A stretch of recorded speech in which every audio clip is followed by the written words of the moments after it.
우리 다볼사이버 성당 교우들 또 얼결에 걸려 들어갖고 제 강의를 듣는 분들, 요즘 토요특강 시리즈로 반성, 우리가 인생을 살면서 반성을 해야 돼요. 반성이 없는 삶은 미래가 없어요. 역사도 과거를 돌아보지 않는 역사는 미래가 없다라는 신채호 선생님 말씀도 있지만은 우리 인생도 똑같아요. 우리가 인생을 반성을 해야 돼. 난 정말 잘 살아왔는가? 남편으로, 아내로 잘 살아왔는가? 아버지로, 자식으로 잘 살아왔는가? 또 직장인으로서 회사에서 잘 살고 있는가? 심지어 이건 좀 철학적인 얘기지만 난 한 인간으로 태어나서 정말로 인간답게 잘 살고 있는가? 이런 것에 대해서 반성할 필요가 있어요. 전혀 반성하지 않는 사람은 발전할 수 있는 기회를 잃어버리죠. 뒤집어 갖고 얘기해 갖고 나는 대통령으로서 잘 살고 있는가? 나는 국회의원으로서 잘 살고 있는가? 또 저희들은 난 정말 천주교 신부로서 잘 살고 있는가? 난 정말 하다못해 청소 일을 하는데 청소하는 사람으로서 잘 살고 있는가? 이런 것들을 한 번쯤 반성해 볼 필요가 있다는 거죠. 저 역시 천주교 신부로서 잘 살고 있는가? 많은 반성, 지난 코로나 시기 때 많은 반성을 했고, 제가 가장 약한 부분이 술이에요, 술. 그런데 정말 이제 2달 동안 술을 끊었습니다. 술을 끊으니까 너무 좋은 일이 있어요. 아침에 일어나는 게 즐겁고 하루가 생기가 있고, 술 먹을 때는 그냥 하루 종일 피곤해 쩔어 있는데 요즘은 몸에 생기가 나니까 머리가 팍팍 돌아가요. 그래서 그동안 책을 6권 썼었는데 한동안 책을 안 쓰고 있었는데 요즘은 이게 머리가 돌아가니까 원고를 쓰기 시작해요. 그러니까 참 그런 것들, 반성이 필요한 것 같아요. 그리고 반성을 일단 내가 정말 신부로서 합당하게 살고 있는가? 아버지로서 합당하게 살고 있는가? 아내로서, 남편으로서 합당하게 살고 있는가에 대한 그 다음 요구는 성찰하는 거예요. 성찰.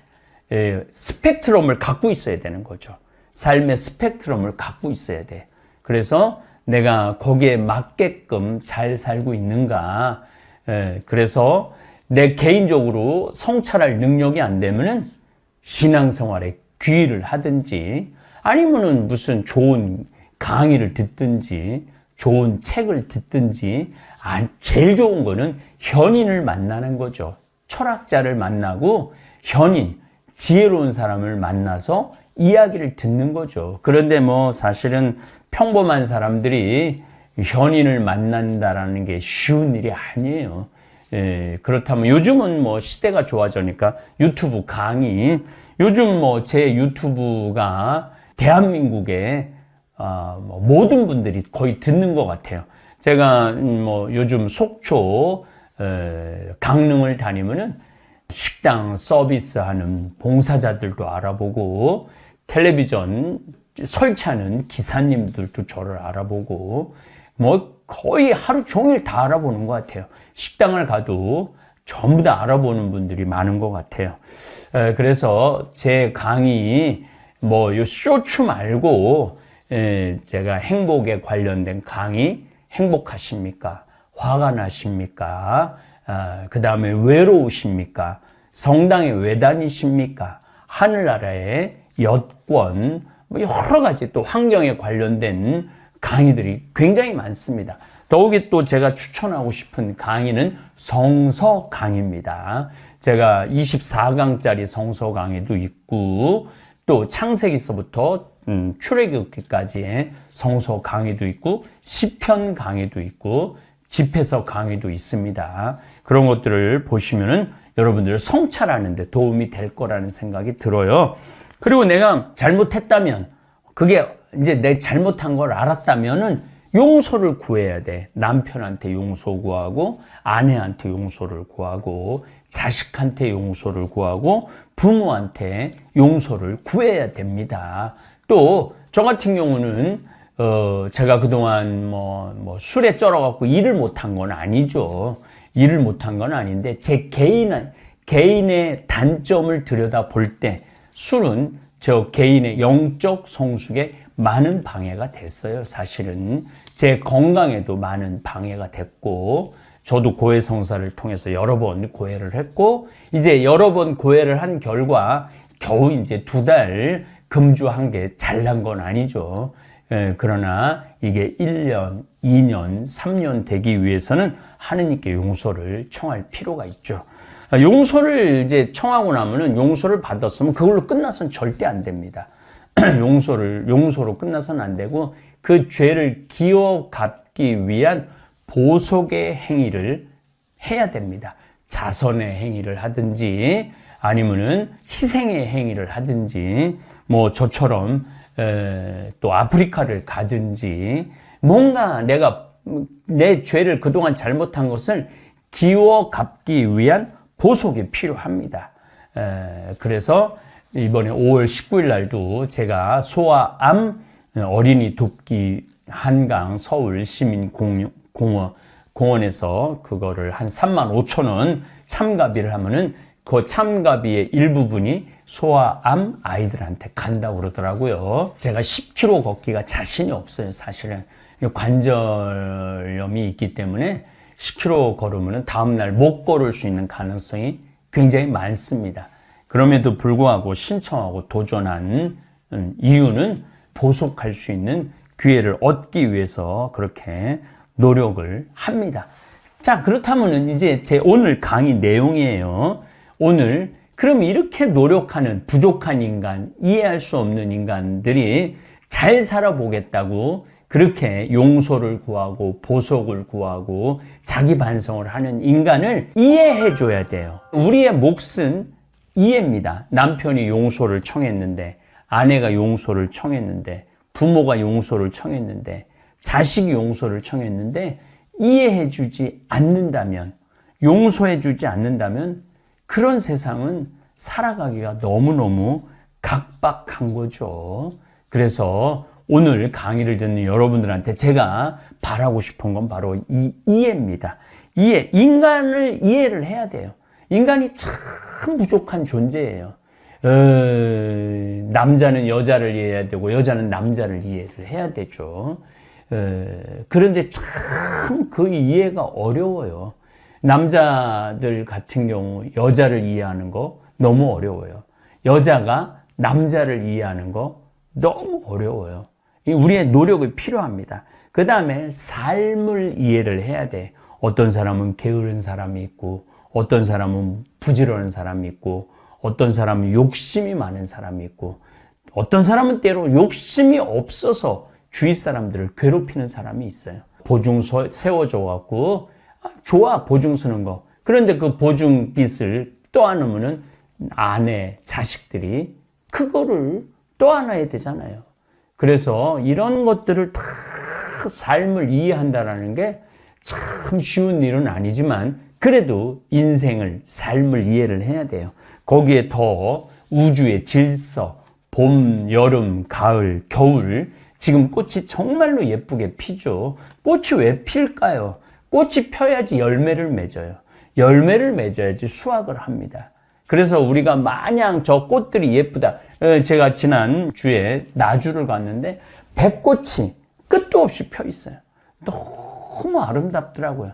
근데 우리가 단순하게 자, 백꽃이 예쁘다, 이걸로 끝나면은 사실은 우주의 질서를 이해하는 게 떨어지는 거죠. 백꽃이 왜 펴요?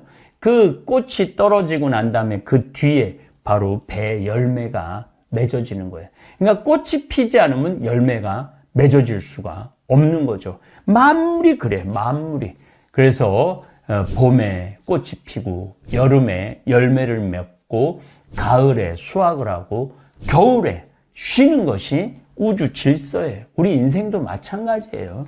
여러분들 지금 16살서부터 24, 5살짜리 아가씨들, 청년들 봐요. 꽃이 피잖아요. 얼마나 아름다워요. 정말로 옆에 있으면 생기가 나고 향기가 납니다. 그 왜 꽃이 피겠어? 하느님의 질서 안에.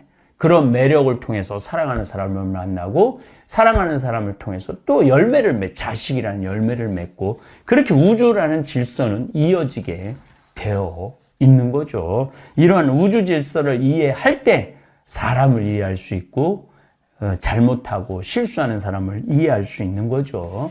그래서 세상살이 요즘 저는 4월 9일 날 지금 이걸 녹화를 하고 있어요. 내일 바로 선거입니다. 내일 선거예요. 강의는 토요일 날 나가겠지만 300명의 국회의원들이 뽑힙니다.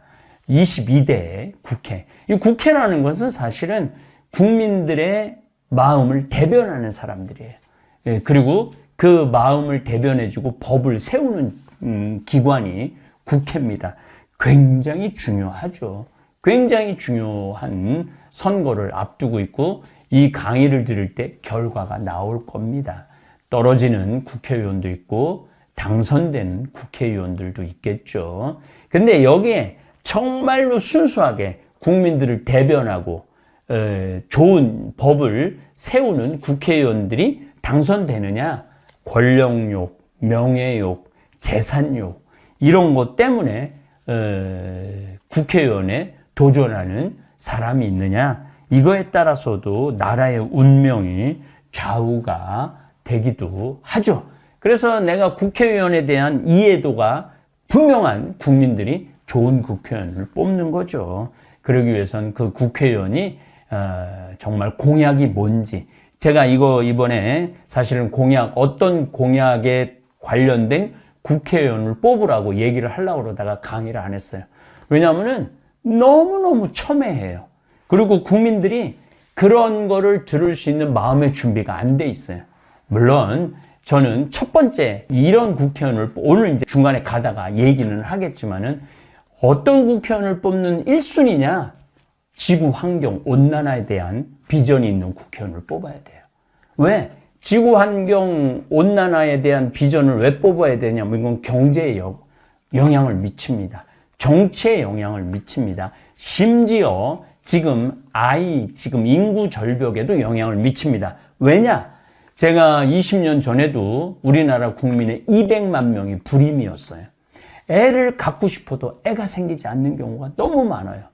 이 인구 절벽이라는 이유가 단순히 애를 낳기 싫어서 애한테 교육적인 부담, 육아 이런 게 힘들어서 애를 안 낳는 경우도 있죠. 그러나 더 큰 근본적인 거는 애를 갖고 싶어도 애가 생기지 않는 경우가 너무 많아요.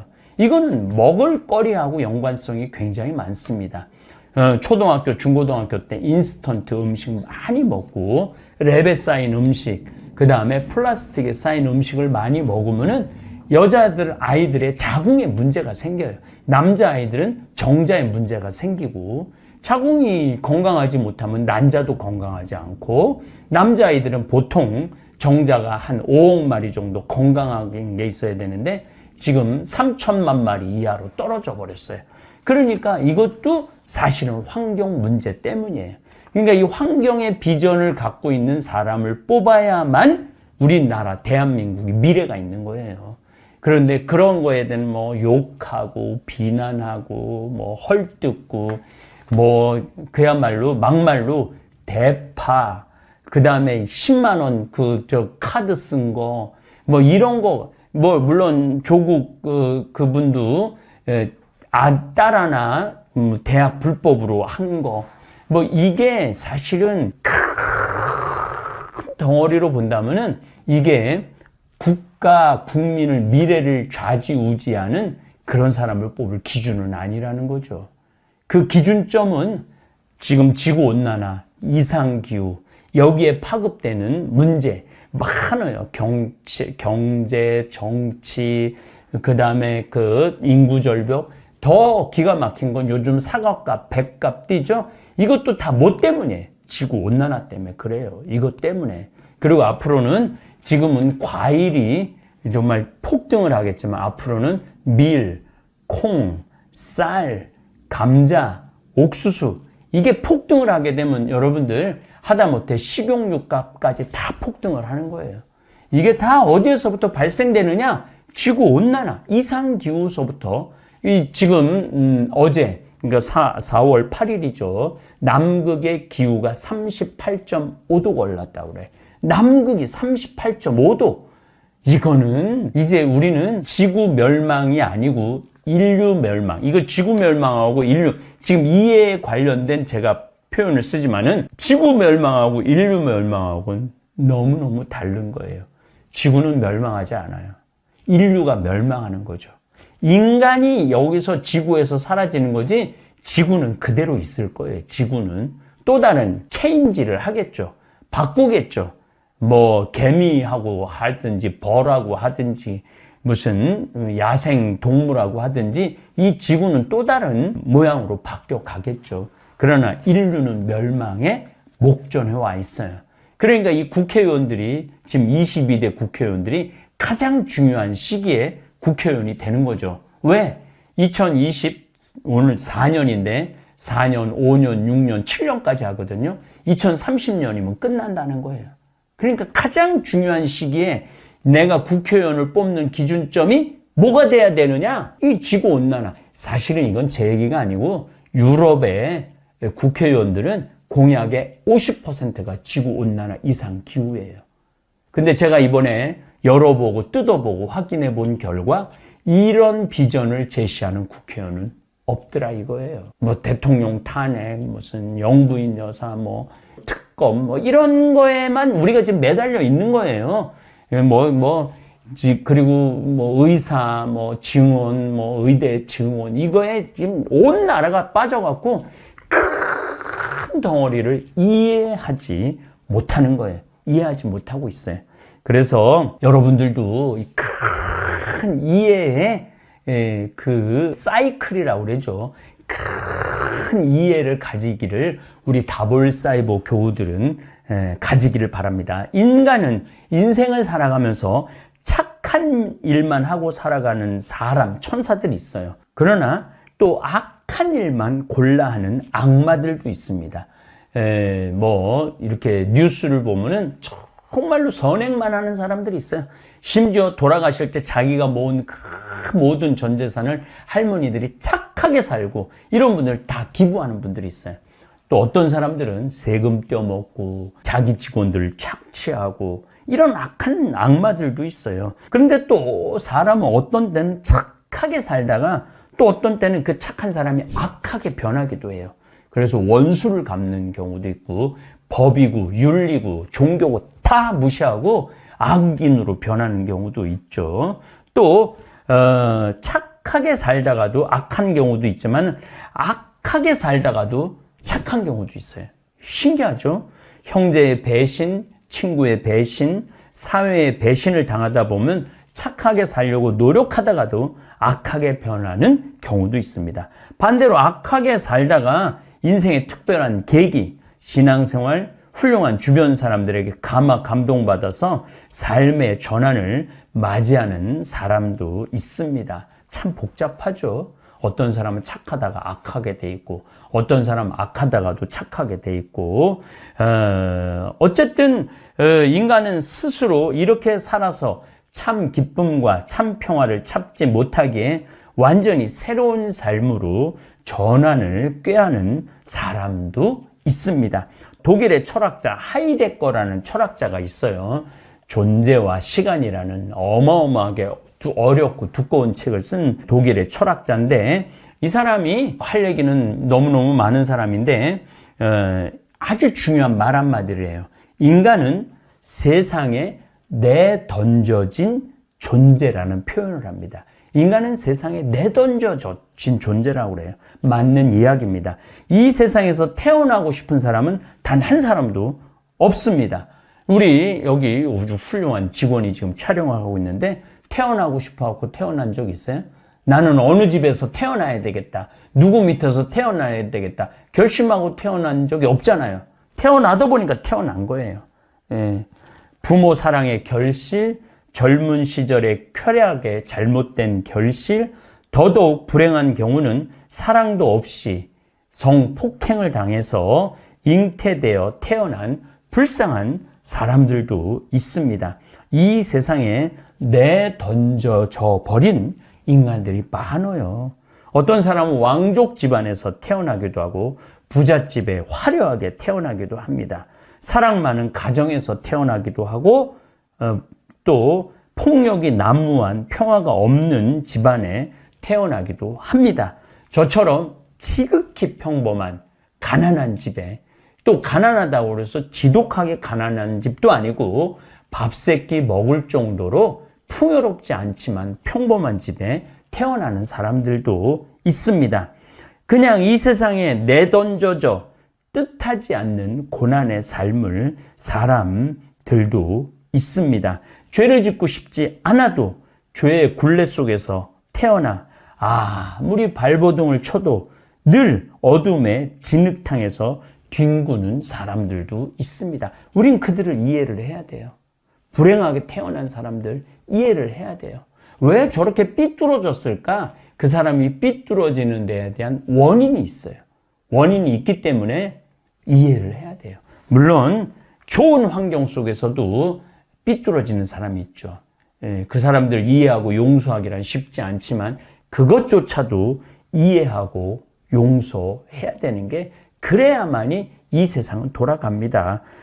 그 가운데 자라난 남자, 여자의 삶이 아주 죄악 속에서 연꽃처럼 피어나기도 하지만 악인이 되어 자기도 파괴하고 이웃도 불행의 나락으로 끌고 가는 사람들도 있습니다. 인생을 30년, 50년, 60년을 살면서 수많은 인간을 만납니다. 그런데 편안하고 사랑스럽고 행복한 이웃도 만나지만 도저히 이해할 수 없는 인간을 만날 때도 있고, 그 인간 때문에 인생 자체가 고통의 나락으로 떨어지는 경우도 있습니다. 그러나 인간을 이해하고 세상을 이해하고 삶의 질서를 조금만 이해한다면 용서가 가능하고 받아들이고 그 죄악의 굴레 속에서 해방될 수 있습니다. 예수님은 이렇게 말씀하십니다. 내 이웃이 잘못하면 7번뿐 아니라 70번이라도 용서하라고 그래요. 7번뿐 아니라 70번이라도. 이게 뭐냐면은 인간은 누구나 잘못할 수 있다는 거예요. 누구나 잘못할 수 있기 때문에 우리가 용서할 수 있는 자격이 있는 사람은 용서해야 된다는 얘기예요. 다음 시간에는 이 예수님이 7번뿐 아니라 70번이라도 용서하라라는 이 기가 막힌 가르침에 대한 설명을 드리도록 하겠습니다.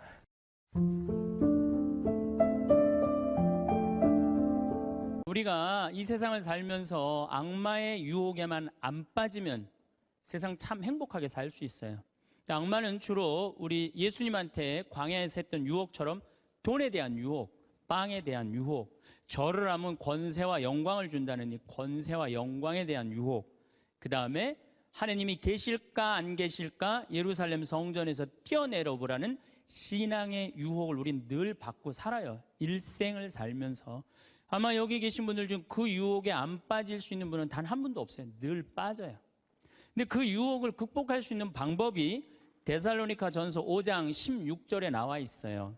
항상 기뻐하여라. 끊임없이 기도하여라. 어떤 처지에서든 감사하여라. 여러분들 어때요? 세상 사는 거 기쁘세요? 안 기쁘세요? 기뻐요? 근데 항상 기뻐요? 그게 문제예요. 성서에는 뭐라고 나왔어요? 항상 기쁘라고 그랬어요. 우리가 80평생을 산다고 보면은 일을 하는데 26년을 쓴대요.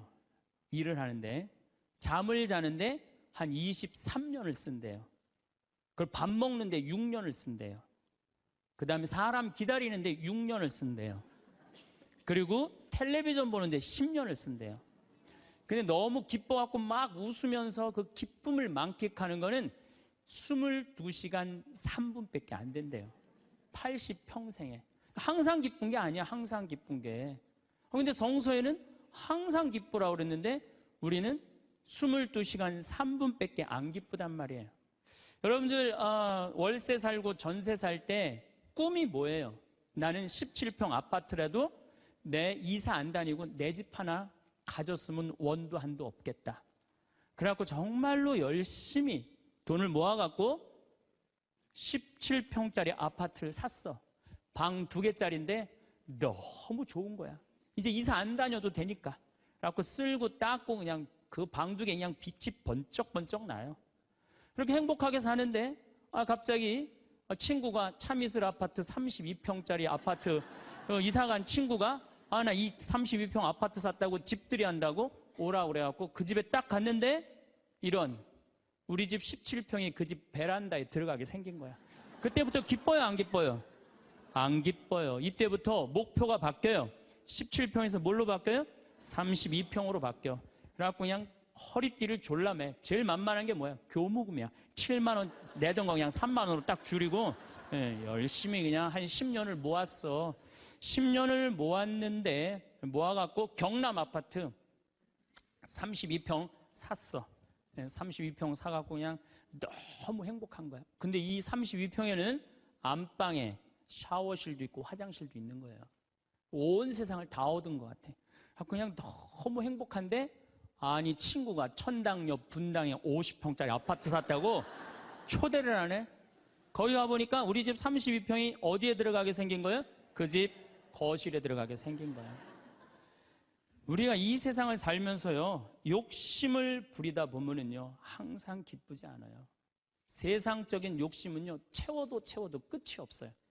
그래서 바다는 채워도 사람 욕심은 못 채운다는 거예요. 여기 계신 분들 혹시 난 지금 너무 괴로워, 내가 사는 게 힘들어. 뭐 때문에 힘드느냐면 지금 현실이 힘든 게 아니에요. 여러분들 욕심이 너무 많아서 힘든 거예요. 이유는 다른 거 하나 없어요. 그런데 우리가 목표가 하늘나라인 사람, 나는 이 세상적인 게 날 좀 실망시킨다 하더라도, 이 세상적인 출세를 좀 못했다 하더라도 나의 최종 목표는 하늘나라다. 정말로 아름다운 꽃이 있고 아름다운 사람들이 있고 성모님이 있고 하느님이 있고 예수님이 있고 오늘 채칠야 성녀 같은 그런 정말 아름다운 분들이 있는 그곳에 내가 간다라는 희망을 가진 사람은요, 이 세상적인 게 날 좀 실망시킨다 하더라도 항상 기쁘게 살 수 있어요. 그런데 이 세상에 욕심만 부리다가 하느님 믿지도 않고 하늘나라에 대한 희망을 두지 않는 사람은 마지막에 빈털터리로 갈 수 있다는 얘기입니다. 제가 평창에서 우리 생태마을에 한 100명 정도 시각장애자들이 와서 강의를 들었어요. 근데 그냥 강의를 너무 재밌게 듣는 거예요. 그래서 당신들 뭐가 그렇게 재밌느냐 그러니까 신부님, 우리는 눈에 뵈는 게 없어서 행복해야 되는 거예요. 눈에 뵈는 게 없어서. 여러분들, 우리는요, 그분들은 눈에 뵈는 게 없어서 행복하다고 그러는데 우리는 왜 안 행복하냐면 너무 보는 게 많아서 불행한 거예요. BMW, 벤츠, 그 다음에 남하고 비교하는 거야. 내 자식하고 남 자식하고 비교하는 거야. 내 자식은 요것밖에 안 됐는데 남 자식은 뭐 서울대학에 무슨 뭐 변호사에 뭐 판사에 검사에 의사에 내 자식 꼬라지는 요것밖에 안 되고 그러니까 불행한 거예요. 한국 사람들이 왜 불행한 줄 알아요? 모두 출세해야 돼. 그냥 이 세상에서 전부 다 출세. 여러분들 출세하면 행복할 것 같아요? 난 요즘 텔레비전 보면서 그 장관들 청문회 할 때 보면은 정말로 저러고 장관 되고 싶을까 그런 생각 들 때 참 많아요. 얼마나 인간적으로 모욕을 받아요. 그렇지 않겠어요? 사실 그 사람들도 나름대로 열심히 산 사람들인데 얼마나 모욕을 많이 당해요. 저는 오늘 우리 여기 신부님 왔는데 뭐 파리나무 십자가 합창단 여기 온다며요. 오늘 완전히 하루 만에 완전히 매진됐다고 그러더라고요. 역시 비전동 대단한 비전 있는 본당이라 역시 틀려요. 그런데 나는 더 놀란 게 뭐냐면은 파리나무 십자가 합창단이 세계 최고예요. 그런데 우리 전 신부님이 여기 평택 데리고 합창단 꼬마아이들 합창단 해놨다며요. 얘네들 음도 잘 못 맞춘대요. 그런데 그 무대에 얘네들을 세우겠다는 거예요. 일반 사람들은 자존심 상하고 기분 나빠서 안 세울지도 몰라요. 창피하다고. 그런데 그 아이들이 노래하는 것 자체로 오케이라는 거예요. 본당심이 말씀하시기를. 그런 정신이 중요해요. 내가 좋아하는 일 하면 되지. 꼭 출세해야 돼? 그렇지 않겠어요? 여러분들 여기 안 행복하세요? 여기 장관들 있어요? 국회의원들 있어요? 없잖아요. 그럼 우리 다 불행해야 돼요? 아니죠. 내가 오늘 얼마나 즐겁게 일을 하느냐, 그거 하나라도 우리는 얼마든지 행복할 수 있어요. 학벌, 서울대학, 카이스트, 이번에 3월 달에 카이스트 아이들 4명 자살한 거 여러분들 아시죠? 얼마나 똑똑한 아이들이에요. 여러분들 공부 잘하면 좋을 것 같아요? 공부 잘하는 애들끼리 또 스트레스가 많아요. 서울대학도 다 1등 하는 거 아니에요. 거기 한 과에 40명이면 거기서 또 꼴등이 또 있어요. 거기서 또 꼴등이 있어요. 걔네들은 또 자괴감을 느낀다는 얘기예요. 그래서 학벌, 내가 뭐 우리나라의 그 좋대는 대학, 최고의 대학 졸업한 남편을 둔 부인들, 얼굴 밝은 부인들 별로 못 봐요. 하도 남편이 잘난 척을 해갖고 거기에 눌려갖고 그냥 찌그러져서 사는 여자들 많이 봐요. 그러니까 학벌 좋다고 내 자식 뭐 그냥 서울대 나왔다고 이 내 딸 결혼시키는 거 결코 지혜로운 게 아니에요. 그래서 우리는 너무 출세, 학벌, 돈, 이 돈도 제가 보기에는 돈이 우리가 행복을 결정해 주는 것 같지는 않아요. 저는 요즘 뭐 이 입시철만 되면은 막 교수들이 막 돈 받고 그냥 부정 입학시키고 감옥에 들어가고 그 박사까지 돼서 교수까지 돼서 그 돈 몇 푼 받아먹고 감옥에 가요. 그 요즘 부산 저축은행 줄줄이 다 들어가는 거 보세요. 돈이 많으면요 더 많은 유혹에 빠지는 거예요. 제일 행복한 사람이 어떤 사람인지 아세요? 1 더하기 1은 일하고 내가 벌은 만큼만 쓰는 사람이 제일 행복해요. 근데 또 어떤 사람이 불행한 줄 아세요? 자기가 번 걸 쓰지도 못하고 죽는 사람들 많아요. 보면 9개 번 사람은요 10개 채우려고 1개 더 모으려고요 9개 손도 못 대고 죽는 사람들 많아요. 99개 가진 사람은 100개 채우려고 99개 쓰지도 못하고 죽는 사람들 많아요. 돈은요 제가 지난번에도 강의를 했듯이 내가 쓴 것만 내 돈이에요. 내가 쓴 것만. 살아오면서 여러분 이제까지 살아오면서 여행 다니고 맛있는 거 먹으러 다니고 성당 봉헌하고 여기 이 땅 사는데 위대한 일 하신 분들 땅값 내고 이것만 내 돈이에요. 내가 여기 비전동에서 제일 열받을 때가 언제였느냐면은 IMF 때 여기 내가 있을 때 터졌거든요. 근데 우리 교우들 20억 30억 날라간 교우들 많아요. 여기 안에. 근데 술이 취해갖고 나한테 와갖고 뭐라는 줄 알아요? 신부님 이렇게 망할 줄 알았으면은 하루아침에 날릴 줄 알았으면 성당에 봉헌이라도 많이 할 걸. 내가 이 성당에서 내가 그 경험을 했다니까. 제일 열받는 거야. 다 잃어버리고 후회하지 말고 언제 해요? 있을 때 하세요. 있을 때. 그러니까 여기 지금 땅 산 거 열심히 봉헌하세요. 돈이 나를 행복하게 하는 건 아니에요. 또 우리나라 사람들은 외모를 너무 따져. 외모를. 이 4가지가 우리나라 사람들이 기쁘지 않는 이유 중에 하나래요. 그래갖고 그냥 텔레비전 보면 그냥 저는 요즘 나이를 먹어서 그런 게 아니라 연예인을 구분을 못 하겠어요. 다 그놈이 그놈 같고 그 여자가 그 여자 같아요. 다 똑같이 생겼어. 어떻게? 그런데 얼굴 잘생긴 남자들 여러분들 같이 살아보는 여기 자매님들 어때요? 속 끓어요 안 끓어요? 끓어요. 얼굴 남자 얼굴은요 그저 둥글둥글하니 투실투실하니 그냥 후덕한 그런 얼굴이 제일 좋은 거예요. 잘생겨봤자요 바람이나 피고 골치 아파요. 또 여자 얼굴 이쁘면은 그거 피곤해요. 이 남자 저 남자 찝쩍찝쩍 거려서. 얼굴은 그저 나같이 씹다 뱉은 수제비 같이 생긴 게 제일 좋은 거야. 제일 좋은 거예요. 우리가 이 출세, 학벌, 돈, 외모만 매달리지 않고 나 생긴 대로만 사는 사람은요 너무 즐겁게 살아요. 우리나라 직업 행복 지수 1등이 사진작가예요. 사진작가. 사진 찍는 사람들이 제일 행복하대요.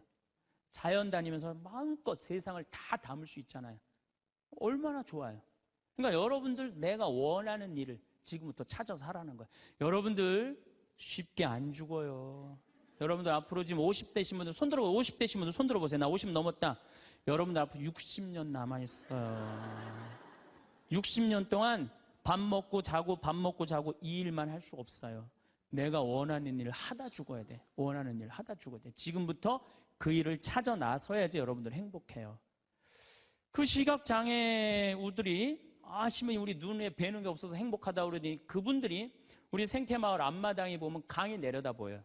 강이 내려다 보이는데 내 형제가 이 시각장애자인데 눈에 열이 너무 많았고 눈을 차라리 빼버리는 장애우들이 많아요. 그래서 아예 빼는 교우들도 있어요.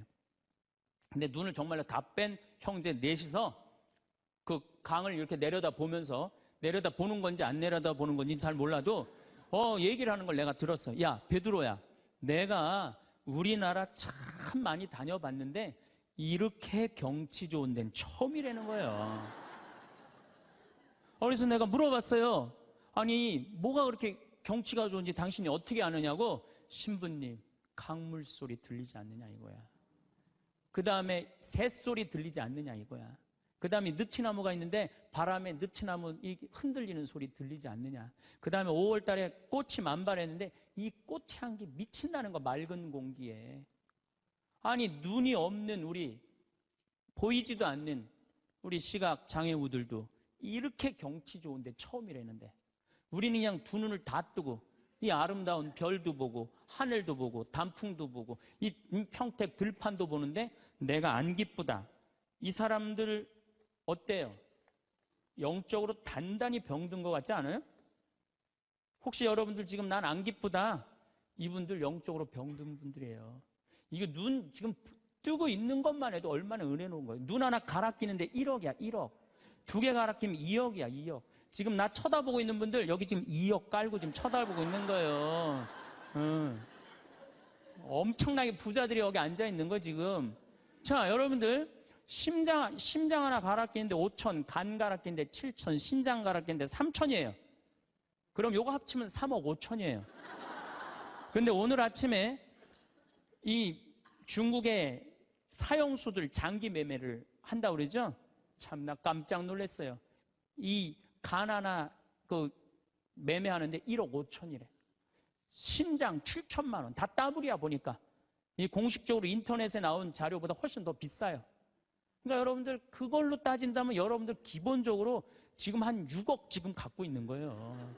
팔 하나 갈아 끼는데 400, 양팔 800, 양다리 1600 이거 합치면은, 아니 이렇게 양다리 양팔 다 갖고 있으면서 내가 기쁘지 않다. 지금 기쁘지 않는 분은 욕심이 꽉 차서 기쁘지 않는 거예요. 돈 욕심, 자식 욕심, 명예 욕심. 이 욕심을 아직 못 채웠다고 지금 기쁘지 않고 맨날 짜증 부리고 신경질 부리는 거예요. 지금 이렇게 건강한 몸으로 지금 집에서 여기 성당까지 걸어 오셨다. 여러분들은 무조건 행복해야 되고 기뻐야 돼요. 여기 여기 자해원에 한번 가보세요. 여기 뇌수정에 걸린 아이들, 뇌가 얼마나 큰지 몸보다 머리가 더 커요. 얘네들은 평생 일어나질 못해요. 그러니까 점점 머리가 커지다가 20살도 못 넘기고 죽어요. 평생 한번 일어나 보지도 못하는 거예요. 근데 여러분들은 지금 걸어서 두 다리를 여기까지 와서 앉아있다. 그럼 무조건 삶의 충만함, 살아있는 거에 대한 희열을 느끼셔야 돼. 난 정말로 건강하게 살아서 내가 움직이고 있구나. 근데 난 지금 얼굴에 그냥 기쁨이 하나도 없어. 이분은 뭔가 영적으로 병이 든 분이에요. 치료가 필요해, 영적으로. 그럼 어떤 사람이 기쁘냐 하면은 긍정적인 사람이 기뻐요. 부정적인 사람은 기쁘지 않아요. 세상을 삐딱하게 보는 분들은 안 기뻐요. 보면은 장사 안 돼도 대통령 탓, 고수도 안 돼도 대통령 탓, 내가 이렇게 지질이 못 사는 것도 부모 탓, 다 남 탓하는 사람은요 기쁠 수가 없어요. 남 욕하는 사람은 행복하지가 않다는 거예요. 그래서 항상 긍정적으로 말해야 돼. 경제학자 파레토라는 사람이 있는데, 이 사람이 개미들 있죠, 개미들. 개미들이 참 부지런한 곤충이잖아요. 그래갖고 개미를 관찰을 해봤어요. 그랬더니 개미들이 100마리가 왔다 갔다 하는데 놀랍게도 먹을 걸 물고 왔다 갔다 하는 거는 20마리밖에 안 된대요. 나머지 80마리는 그냥 왔다 갔다 하는데 그냥 아무것도 안 하고, 그래갖고 너무 신기해갖고 요 20마리를 또 모아갖고 또 100마리를 만들어 놓으니까 처음에는 다 물고 왔다 갔다 하더니 조금 지나더니 20마리만 먹을 걸 물고 왔다 갔다 하고 나머지 80마리는 그냥 왔다 갔다 하는데, 어느 공동체나 열심히 일하는 사람은 20%예요. 나머지 80%는 그냥 왔다 갔다 하는 거예요. 성당도 똑같아요. 성당도 보면은 성당 와서 미사해설하고, 나 오늘 저녁 너무너무 맛있게 먹었는데 저녁 준비하고 뭐 성당에서 봉사하는 사람은 20%고 나머지 80%는 그냥 왔다 갔다 하는 거야, 가방 들고. 근데 본당 신부가 그 20%에 초점을 맞추느냐 80%에 초점을 맞추느냐에 따라서 본당 분위기는 하늘과 땅 차이예요. 80% 그냥 왔다 갔다 하는 사람 맨날 욕해. 당신들 그래갖고 천당 가겠느냐? 당신들 그렇게 살아서 예수님한테 상 받겠느냐? 맨날 욕먹어. 그러면 20%, 열심한 20%가 무슨 생각을 하냐면 나는 뭐야? 난 정말 집안일도 다 뒤로 하고 하느님 일 이렇게 열심히 하는데 칭찬 한 번도 받은 적이 없어. 그럼 그 사람들 기운 빠져요. 성당 분위기 쫙 떨어지는 거예요. 그런데 그 20% 당신들 때문에 우리 성당 움직인다. 당신들은 하느님이 보내준 천사다. 정말로 고맙다. 이러면 20%가 으쌰으쌰 해갖고 신나게 움직이면은 나머지 80%도 얼떨결에 따라오는 거예요. 이게 바로 성당 분위기예요. 긍정적인 면을 강조하느냐, 부정적인 면을 강조하느냐, 엄청난 차이가 나요. 여러분들 남편들 100% 마음에 들어서 데리고 살아요? 한 20%만 마음에 들어도 데리고 사는 거예요. 술은 안 먹지 않느냐, 때리지는 않지 않느냐, 월급은 제때제때 갖다 주지 않느냐. 만약에 마음에 안 드는 80%만 맨날 말하면요, 그 부분은 못 살아요. 긍정적인 걸 보는 거 중요한 거예요. 내가 여기 비전동에 5년 있다가 경기도 광주 능평성당이라는 데를 갔어요. 저 개인적으로는 이 비전동이 사실은 우리 수원교구에서도 최고의 본당이라고 자부를 해요. 교우들도 정말로 착하고 말 잘 듣고. 근데 딱 갔더니 여기는 우리 박건순 신부님이 딱 저조소 했는데 거기 가보니까 아무것도 없어. 그냥 성당은 천막에다가 옆은 콘테이너에다가 바닥은 맨 흙이야. 거기 그냥 바닥에 흙에서 막 원추리 붓꽃이 막 피는 거야. 제대 꽃꽂이가 필요 없어. 알아서 펴주니까. 갔는데 분당 요한성당에서 500명을 주고 경기도 광주에서 100명을 주고 경기도 죽전성당에서 150명을 줬어요. 750명이야. 딱 갔는데 안 그래도 성당도 허접한데 아니 그 죽전에 사는 그 교우들이 우리 쪽으로 주교님이 발령을 냈단 말이에요. 이제 능평성당으로 가라고. 근데 거기서 전화가 왔어요. 교우들이. 신부님, 우리가 이제까지 죽전성당 짓느냐고 그렇게 애를 썼는데 또 신설성당으로 우리 집으로 가라고 그러더니 이 말이 됩니까? 자기네들끼리 회의를 했는데 안 오기로 결정을 했대요. 자, 제가 그 안 온다는 150명하고 싸웠을 것 같아요? 안 싸웠을 것 같아요? 안 싸웠어요. 왜? 그분들 와봤자 더 골치 아파요. 더 골치 아파요. 그래서 오지 말으라고 그랬어요. 근데 나한테 600명이야. 근데 우리 이 능평성당은 이 버스를 타고 이 능평 교우들이 분당으로 나가면은요, 버스 한 번이면 가요. 근데 우리 성당으로 오려면 2번을 갈아타야 돼. 그러니까 교우들이 다 분당으로 나가는 거예요. 미사 참여 이제 딱 150명이 오는 거, 150명이 주일날. 내가 여기 떠날 때 주일날 여기 1,700명이 왔거든요. 내가 막 떠날 때 여기가 주일날. 1,700명 맨날 하다가 150명 오니까 이건 사람도 아닌 거예요. 숫자가. 너무 좋더라고요. 그래갖고 미사 딱 11시 미사 한 대. 한 대니까 미사 끝나면 맨날 돼지를 한 마리씩 잡는 거야. 맨날 돼지를 먹는 거야. 맨날. 내가 내면 총회장이 내고 총회장이 내면 부회장이 내고 돌아가면서. 그때는 돼지가 한 마리에 15만 원밖에 안 했거든요. 또 내가 가정방문 다니면 막 개 키우는 집에 있으면 뭐 이런 걸 키우냐고 먹자고 그냥. 잘 아실 거예요. 내가 얼마나 좋아하는지. 그래갖고 그냥 맨날 성당 마당에서 불을 지펴놓고 맨날 먹는 거야. 그런데 놀랍게도 우리 성당 마당이 분당으로 나가면요, 마당이 보여요. 그 분당 미사 참여 나가는 교우들이 맨날 성당 마당에서 그냥 불이 지글지글 일어난단 말이야. 저게 뭔가 하고 교우들이 자꾸 하나 둘씩 오기 시작하는 거야. 점점 교우들이 느는 거예요. 근데 이 1년이 지났는데 죽전에서 안 오겠다는 교우들이 전화가 왔어요. 자기네들이 회의를 했는데 오기로 결정을 했대요.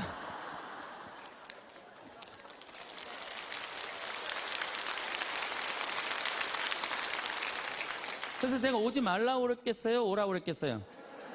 대환영이라고. 그래서 오라고 떠났던 교우들이 다 오는데 교우들이 1,000명이 됐어요. 1년에.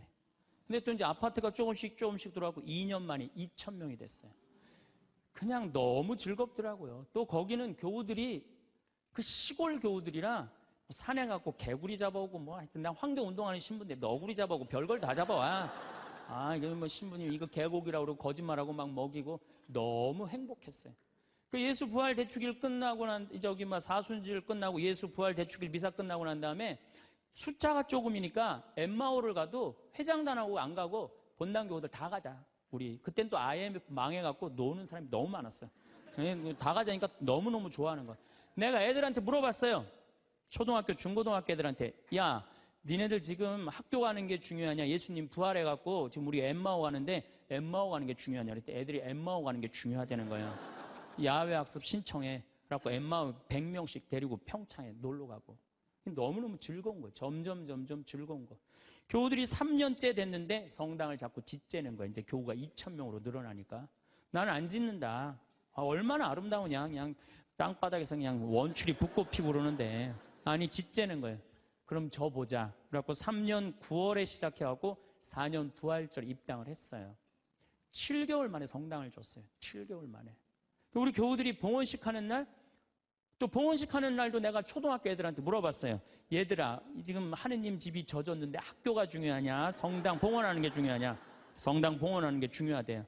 그래서 니네들 오후 2시에 봉헌시니까 오전에 학교 갔다가 조퇴 다 하고 와라. 애들이 조퇴하고 100명이 왔어, 100명이. 수요일 날 봉헌식을 했는데. 그 교우들이 그래, 우리가 언제 이렇게 성당을 줘서 봉헌을 했느냐고. 나는 3억 목표가 고객 만족이 아니라 고객 기절이에요. 교우들이 기절할 때까지 나는 한다. 그래서 여러분들 여기 어른들 바닷가 갔던 거 생각나요? 700명? 가서 그냥 3박 4일 동안 기절하면서 놀았잖아요. 근데 그때도 내가 이루지 못한 일을 여러분들이 올해 우리 전 신부님이랑 저 앞에 땅 사신 거 너무 대단한 거예요.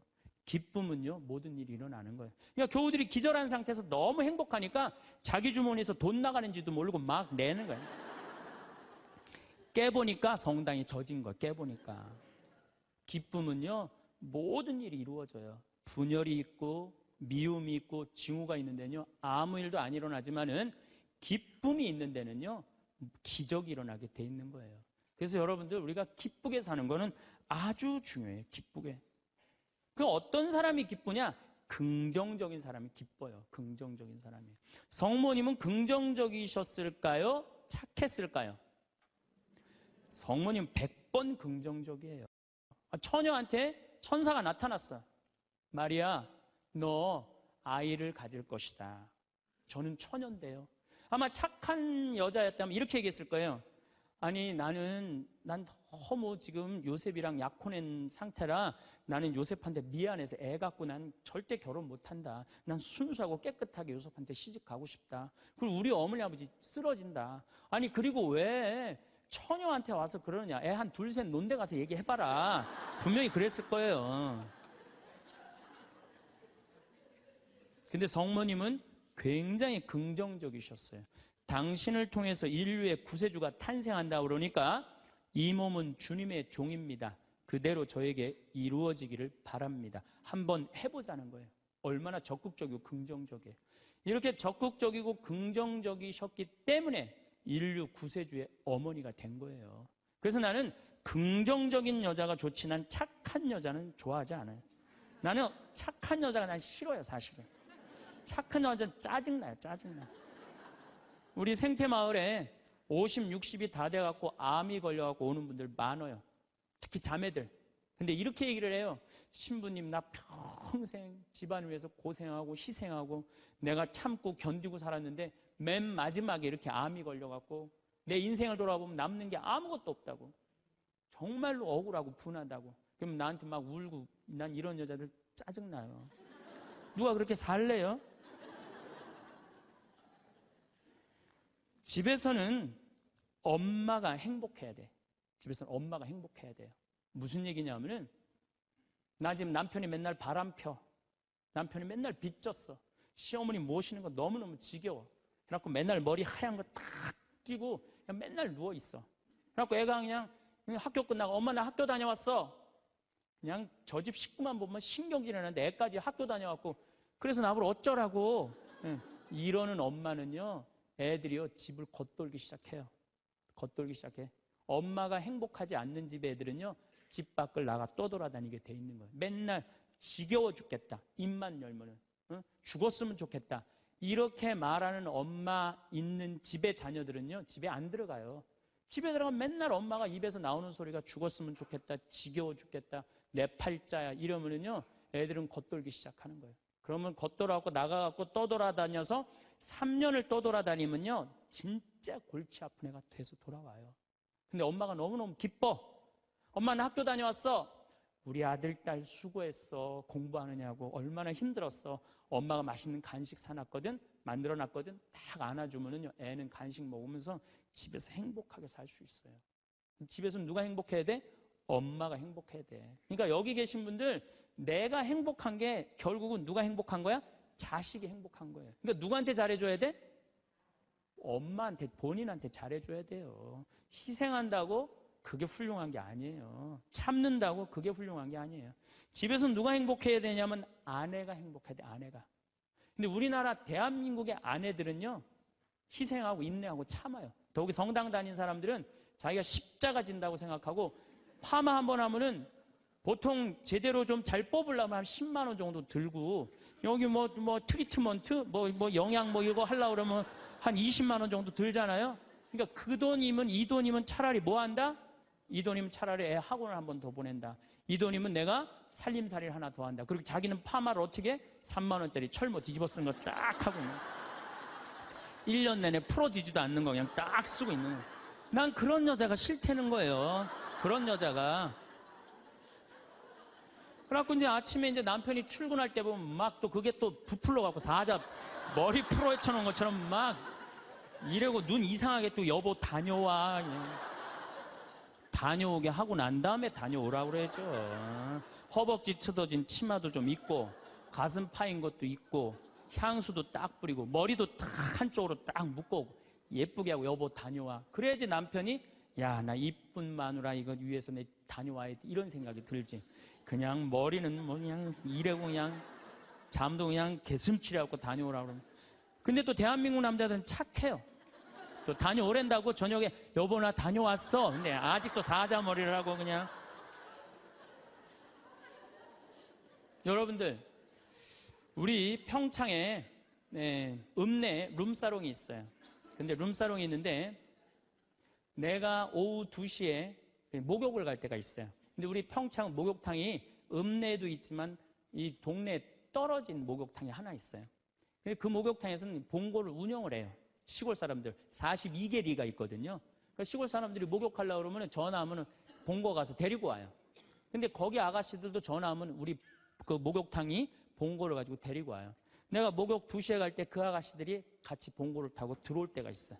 내릴 때 보면은요 정말로 저런 여자들하고 무슨 술 마시나 갖고 술을 먹을까 이런 생각이 들어요. 하여튼 밤새 술 먹고 그래서 겨우 이제 정신 차리고 나오니까 이상하잖아요. 나도 이제 목욕탕 들어오고 그 아가씨들도 목욕탕 들어가. 그런데 목욕이 끝나고 그 아가씨들이 꾸미고 나오면요 들어갔던 아가씨들이 아니에요. 얼마나 예쁜지요. 술이 확 땡긴다니까 그 아가씨들 보면은. 여기 계신 여러분들도 본인한테 조금만 투자하면은, 본인을 조금만 가꾸면은 참 예쁠 거예요. 근데 자기 무슨 군인이야? 철모 딱 쓰고 옷도 1년 내내 그냥. 지금도 내가 분명히 여기 방송 촬영한다고 그랬는데 다 까만 옷 입고 왔어. 좀 이쁜 옷 좀 입고 오라고 그랬더니 그게 누가 이 보면은 좋겠어요. 결코 그게 잘하는 게 아니에요. 자기한테 투자하는 게 누구를 기쁘게 해주는 거냐면 자식하고 남편을 기쁘게 해주는 거야. 내가 결혼 20년이 됐어.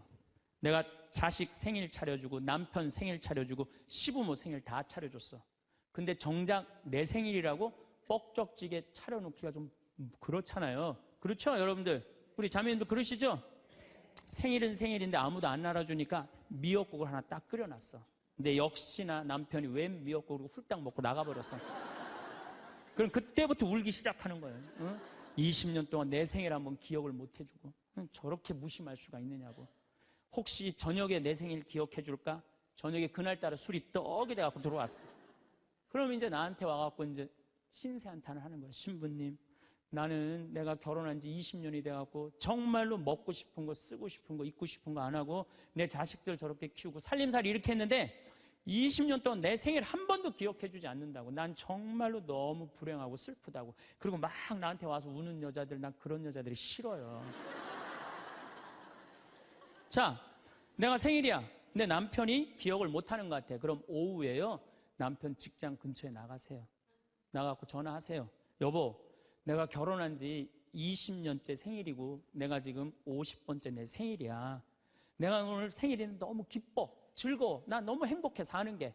그래서 오늘 생일을 맞이해서 내가 한턱 쏠 테니까 나와.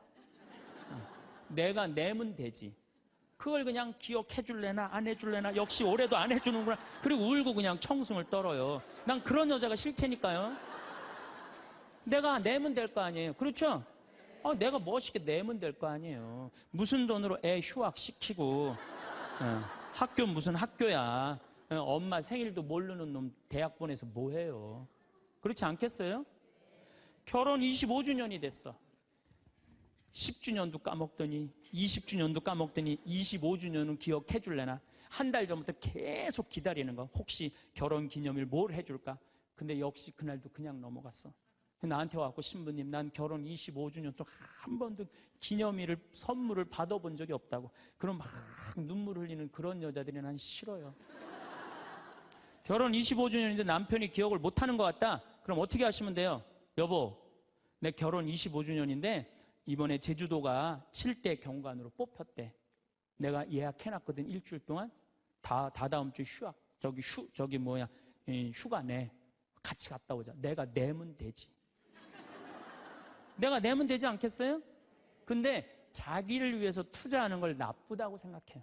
그리고 20년 동안 인상을 쓰고 사는 거예요. 그리고 그 집을 전부 어둡게 만드는 거예요. 집에서 누가 행복해야 돼? 아내가 행복해야 돼. 아내가 행복해야 돼요. 집에서 누가 행복해야 되냐면은 며느리가 행복해야 돼. 며느리가 스트레스를 받고, 남편한테 스트레스를 받고, 자식한테 스트레스를 받으면요, 시부모는요 더 미치는 거예요. 뭐가 기쁘다고 시어머니를 모시겠어요. 그러니까 여기 있는 우리 형제님들, 내가 남은 인생, 이게 참 안 죽는 게 문제예요. 옛날에는요, 평균 연령 46세 때는요, 조금 못 살아도, 남편이 속색여도, 시부모가 힘들게 해도 다 참고 살았어요. 왜 참고 살았는지 아세요? 몇 년만 참으면 죽을 거니까. 몇 년만 참으면 죽을 거니까 다 참고 살았어요. 요즘은 참고 살아도 50부터 110살까지 60년을 어떻게 참고 살아요? 뭔가 긍정적인 문제를 해결을 하고 행복하게 살아가야죠. 그러니까 집에서는 누가 행복해야 되냐? 며느리가 행복해야 돼. 그러니까 여기 있는 형제님들은 누구 행복만 책임지면 행복하냐면 마누라, 아내, 집사람만 행복하게 해주면요, 여러분들 일생은, 남은 생은 전부 편안해요. 남은 생은. 그래서 집에서는 이제는 21세기는 누가 행복해야 되냐면 여자가 행복해야 돼. 여자가 행복해야지 모두가 행복한 시대가 오는 시대가 됐다는 얘기예요. 성모님도 뭐라고 그랬어요? 내 영혼이 주님을 찬송하며 나를 구하신 하느님 생각에 내 마음 기뻐 뛰노나이다. 성모님이요, 그렇게 불행하게 산 게 아니에요. 굉장히 행복하게 사셨어요. 내 마음 기뻐 뛰논다. 그리고 인류의 구세주를 계속 키우셨는데 얼마나 행복하겠어요. 물론 마지막 날 아들 돌아가신 거 너무너무 마음 아팠지만은 금방 살아났잖아, 3일 만에. 그렇지 않아요? 근데 우린 뭐 통고의 어머니, 뭐 고통의 바다 이러는데, 내가 보기에는 성모님은요 굉장히 행복한 분이에요. 내 마음 기뻐 뛰논다고 그랬잖아요. 또 성모님이 엘리사벳을 찾아갔을 때 엘리사벳이 뭐라 그래요? 주님의 어머니가 나를 찾아주시다니 이게 어찌된 일입니까? 내 태중에 있는 이 아기도 기뻐서 뛰놀았다고 그래. 세례자 요한도 성모님의 어머니가 오니까 이게 얼마나 생동감 있는 찬양이에요. 성서에는 슬픈 것만 있는 게 아니라는 거예요. 기쁨이 너무 많다는 거예요. 결정적으로 우리가 예수님을 십자가상의 예수님만 생각하는데 그렇지 않다는 거예요. 요한복음 13장에 보면 예수님이 제자들의 발을 씻어줘요. 발을 씻어주고 난 다음에 마지막 유언을 해요. 뭐라고 유언을 하냐면은 나는 포도나무요 너희는 가지로다. 너희들이 정말로 내 옆에 붙어 있으면은 많은 열매를 맺을 것이다. 내 곁에 떠나지 말아라. 나하고 하나가 됐으면 좋겠다. 그리고 제자들을 향해서 뭐라 그래요? 아버지, 이 사람들이 하나 되게 해주십시오. 아버지와 내가 하나이듯이 이 사람들도 하나 되게 해주십시오. 그리고 나는 간다. 내가 가야만이 누가 오신다? 성령께서 오신다. 너 성령께서 오시면 너희들은 물어볼 게 아무것도 없다. 그리고 맨 마지막에 이런 말씀을 하세요. 내가 이 말을 너에게 하는 이유는 내 기쁨이 너희 안에 흘러 넘치게 하려는 것이다. 자, 예수님이 제자들의 발을 씻어줬어요. 최후에 만찬을 했어요. 그리고 마지막 유언을 했어요. 유언 맨 끝에 뭐라고 그랬냐면 내가 이 말을 하는 이유는 내 기쁨이 너희 안에 흘러 넘치려는 것이다. 지금은 고통의 시간이 다가오지만은 나중에 마지막 날에 하늘나라의 문이 열리면 너희들은 물어볼 것도 아무것도 없고 그 하늘나라를 얻었다는 기쁨에 너희들 가슴이 터질 것이다. 그러니까 여러분들, 내가 구원받았다는 확신이 있는 사람들은요, 이 세상이 힘들어도, 이 세상이 좀 나를 실망시킨다 하더라도 내가 마지막에 하느님 아버지 집에 간다라는 확신이 있다면은 어떨 것 같아요? 항상 기쁠 수 있어요. 항상 기쁠 수 있어요. 근데 여러분들이 지금 어디에 욕심이 꽉 차 있느냐면은 이 세상에 욕심이 꽉 차 있는 거예요. 그렇기 때문에 여러분들이 참 신앙인이 못 되는 거예요. 신앙의 기본은 기쁨이다. 그래서 사도 바오로가 저는 항상 기뻐하여라, 이 말 굉장히 심오한 얘기 같아요. 그러고 난 다음에 끊임없이 기도하여라. 이거 아주 또 중요한 얘기죠. 여러분들 어떠세요? 우리 천주교 교우들 기도 참 열심히 해요. 근데 무슨 기도를 열심히 하느냐면 간구 기도를 너무 열심히 해. 이 미사 지향을 내가 우리 생태마을에 피성 참 1년 내내 많이 와요. 구역장님, 반장님들, 노인대학, 레지오, 별 개인, 프레스티움, 별 단체가 다 와요. 정말 열심한 사람들이 우리 생태마을에 오세요. 근데 미사 지향을 보면은요, 기가 막혀요. 전부 뭐냐면은 대학 입시 합격해달라는 거. 그 다음에 딸 결혼시켜달라는 거. 그 다음에 딸 애 생기게 해달라는 거. 임용고시 합격하게 해달라는 거. 그 다음에 전세 나가게 해달라는 거. 월세 나가게 해달라는 거. 지금 분쟁이 걸려있는데 분쟁 잘 되게 해달라는 거. 이런 게 미사 지향이에요. 여러분, 진정한 미사 지향은 내 영혼의 구원을 위해서. 오늘 나를 위해서 미사 넣으신 우리 교우가 한 분인데 난 너무너무 고마워요. 나를 위해서 미사를 넣어야 돼요. 근데 우린 너무너무 간구 기도가 많아. 간구 기도를 자꾸 하느님께 드리다 보면은 내가 신앙이라는 건 내가 하느님의 뜻을 실천하려고 신앙생활하는 거예요. 근데 간구 기도를 자꾸 하다 보면은 나중에 보면 하느님이 내 뜻을 실천하고 있어. 하느님이. 그러니까 내가 하느님의 종이 아니라 누가 내 종이 돼 있어? 하느님이 내 종이 돼 있는 경우가 너무 많아. 하느님 내 종이 돼 있는 경우가. 그 신앙이 올바르지 않아요. 여러분들 자녀들이 30살까지 키워놨어. 그랬더니 자녀가 와갖고 어머니 아버지 나 이렇게 30살까지 키워주셔서 너무 감사합니다. 차를 좀 그랜저로 바꿔드릴까요? 핸드폰을 좀 좋은 걸로 큰 걸로 바꿔드릴까요? 텔레비전 LED로 바꿔드릴까요? 집을 천당역 분당으로 옮겨드릴까요? 이런 자식은 토요일날 온다면 기다려져요, 안 기다려져요? 기다려지죠? 근데 올 때마다 엄마 나 이번에 우리 애가 대학 들어가는데 엄마 학비 좀 대줘. 거기 땅 있잖아. 그거 팔아갖고 학비 좀 손자 학비 좀 대줘. 엄마 나 차 좀 바꿔줘. 엄마 나 집 좀 강남으로 가게 좀 돈 좀 줘. 맨날 올 때마다 징징거리면서 달라고 그러는 자식. 엄마 나 토요일날 집에 갈게. 그럼 무서워요, 안 무서워요? 무섭죠?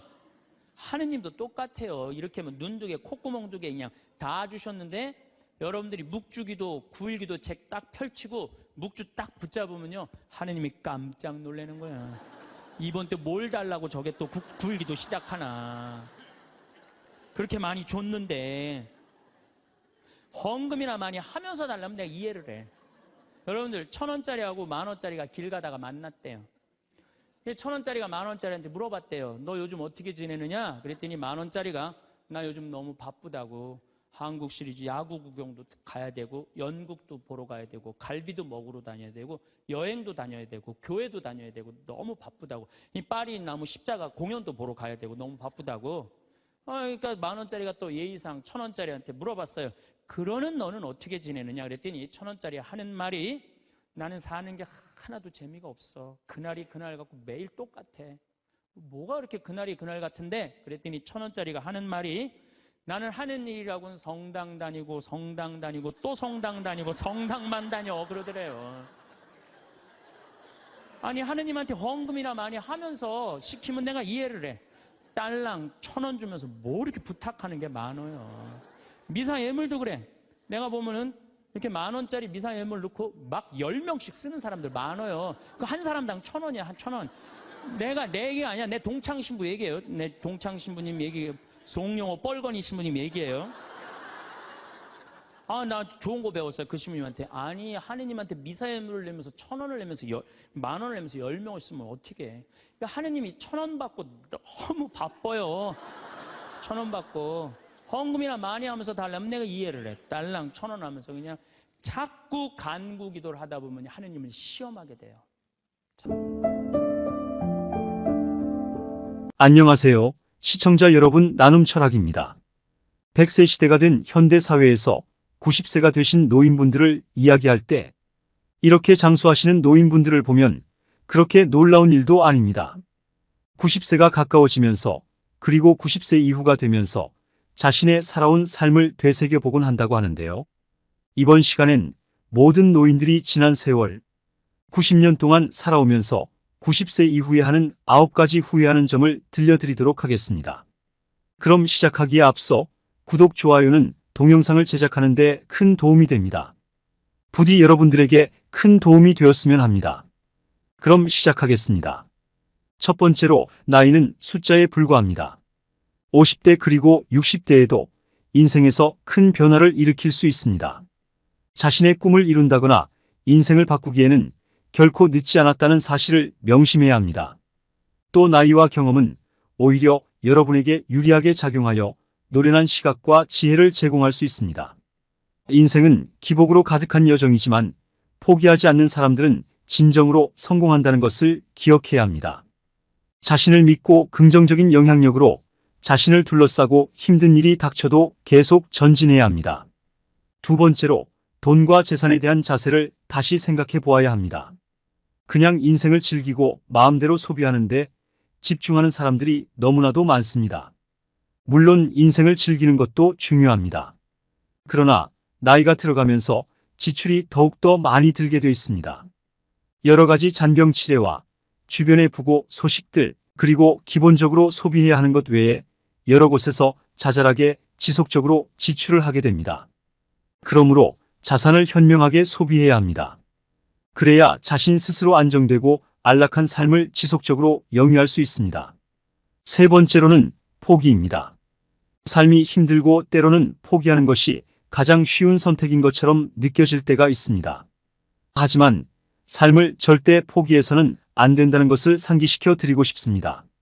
삶이 버거울 수 있고 때때로 포기하고 싶은 것은 자연스러운 일이라는 것을 이해해야 합니다. 하지만 포기하는 것은 우리 앞에 놓인 놀라운 기회를 놓치는 것을 의미합니다. 과거에 여러분이 성취한 모든 것들을 생각해 보세요. 전에도 포기하고 싶은 무언가를 극복한 적이 있고 당신은 그때마다 건강해지고 강해졌습니다. 실패는 인생의 일부이며 우리가 배우고 성장하는 방법입니다. 당신이 존경하는 모든 성공한 사람들은 그 과정에서 실패를 겪었습니다. 또 그들은 실패로 자신을 정의하거나 재도전을 포기하지 않았고 그들은 인내심을 갖고 계속 전진했습니다. 성공은 결과만 중요한 것이 아니라 그 과정에서 얻은 교훈과 여정 또한 중요하다는 사실을 기억할 필요가 있습니다. 네 번째로는 감사입니다. 삶이 버거울 수 있는 것은 사실이지만 매일 감사한 몇 가지 일을 찾는 것을 습관화해 보세요.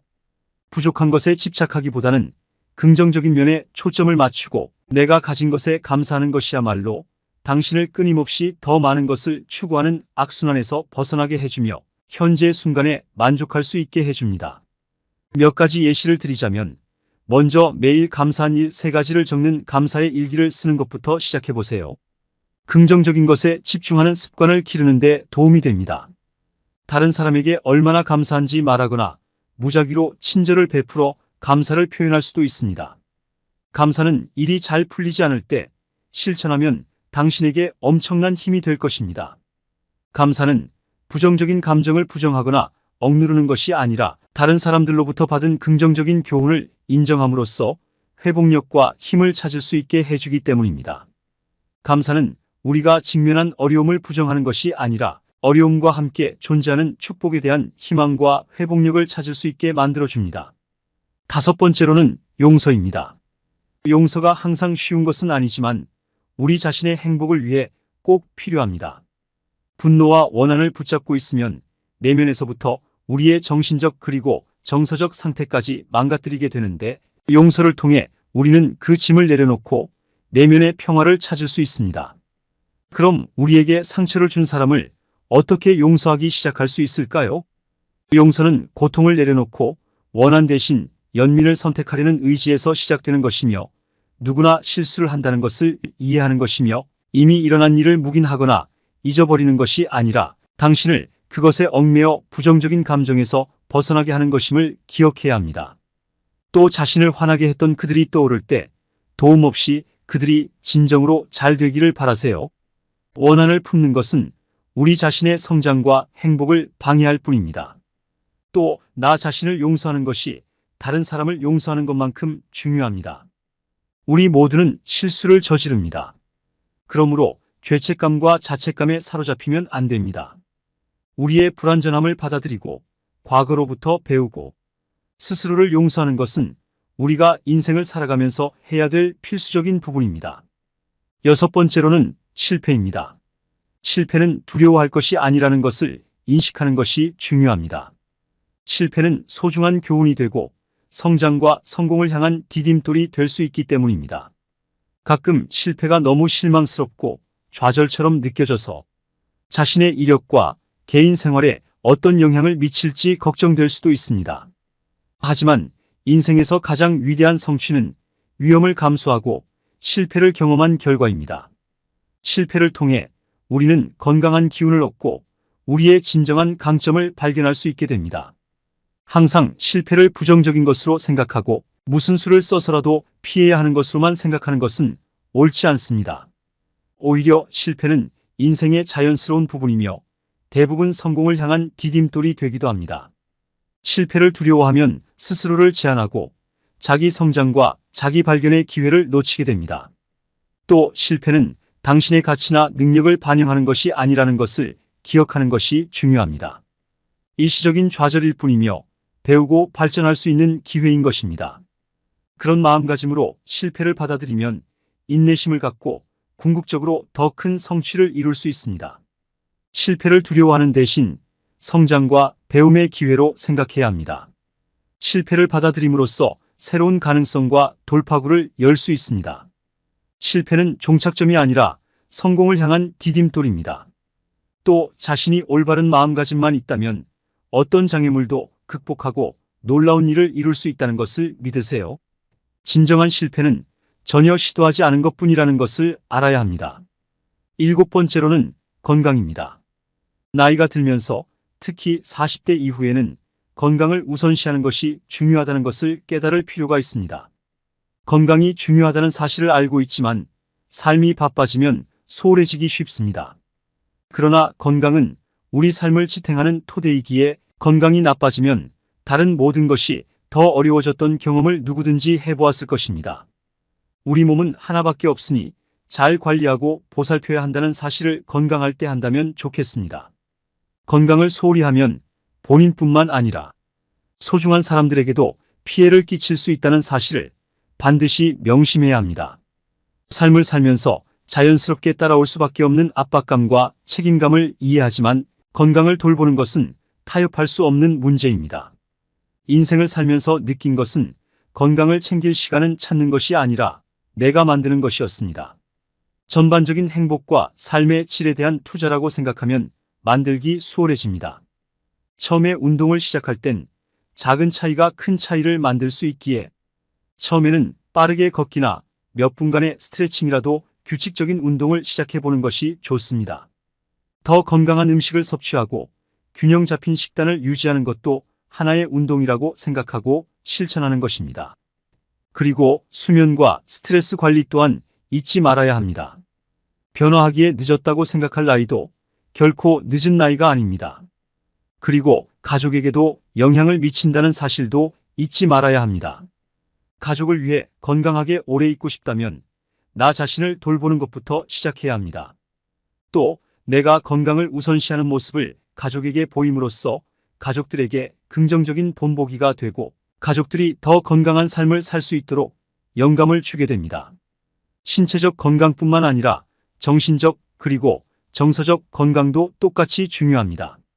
자신을 위한 시간을 갖고 취미 생활을 즐기고 휴식의 순간을 찾아보는 것도 인생을 행복하게 사는데 정말 큰 도움이 됩니다. 8번째로 긍정적인 사고입니다. 긍정성이 인생에서 성공하고 번창하는데 중요한 역할을 합니다. 삶은 힘들 수 있고 도전은 피할 수 없지만 긍정적인 사고방식은 이러한 도전을 극복하고 성공을 달성하는 열쇠가 될 수 있습니다. 긍정적인 마음은 장애물을 만나도 내면의 힘과 회복, 탄력성을 활용하여 창의적인 해결책을 찾고 인내할 수 있습니다. 관점을 바꾸고 부정적인 측면에 집착하기보다 성장과 배움의 가능성에 집중하는 것이 중요합니다. 다시 말해 역경 속에서도 적극적이고 낙관적인 태도를 유지할 수 있게 됩니다. 또 긍정성은 우리 사고방식에 영향을 미칠 뿐 아니라 다른 사람들과의 관계와 상호작용에도 영향을 미칩니다.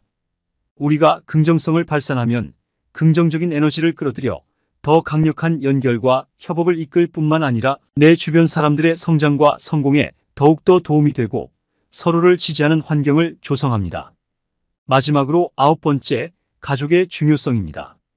인생은 생각보다 빠르게 흘러갑니다. 우리는 우리 야망에 사로잡혀 우리에게 가장 소중한 사람들, 즉 가족에게 진정으로 감사하지 못하고 시간을 허비하기도 합니다. 우리는 가족에게 정말 많은 빚을 지면서 살아갑니다. 또 가끔은 그들에게 받는 사랑을 당연하게 생각하기도 합니다. 그러나 가족과 함께 보내는 작은 순간이 가장 큰 의미를 지닌다는 것을 깨달아야 합니다. 가족과 함께 보낸 행복했던 추억들은 나이가 들어서도 오랫동안 여러분이 마음을 따뜻하게 해줄 추억이 될 것이기 때문입니다. 나이가 들면서 순위가 바뀔 수 있지만 가장 소중한 사람들을 놓치지 않는 것이 중요합니다. 다른 약속을 희생하더라도 가족을 위해 시간을 내야 합니다. 또 자녀와 함께 보내는 시간을 소중히 여기고 자녀의 이야기에 귀를 기울이며 가족들과 행복한 시간을 보내도록 하여야 합니다. 인생은 예측할 수 없고 우리에게 남은 시간이 얼마나 될지 아무도 모른다는 것을 기억하고 가족에게 사랑을 표현하고 감사를 표현하는 일이 힘들어도 그렇게 하려고 노력해야 합니다. 많은 사람들이 아마도 이미 인지하고 있었고 많은 부분 공감을 하실 거라고 생각합니다. 여러분, 이번 영상의 90세 이후에 후회하는 9가지를 시청하시니 어떤 느낌이 드셨나요?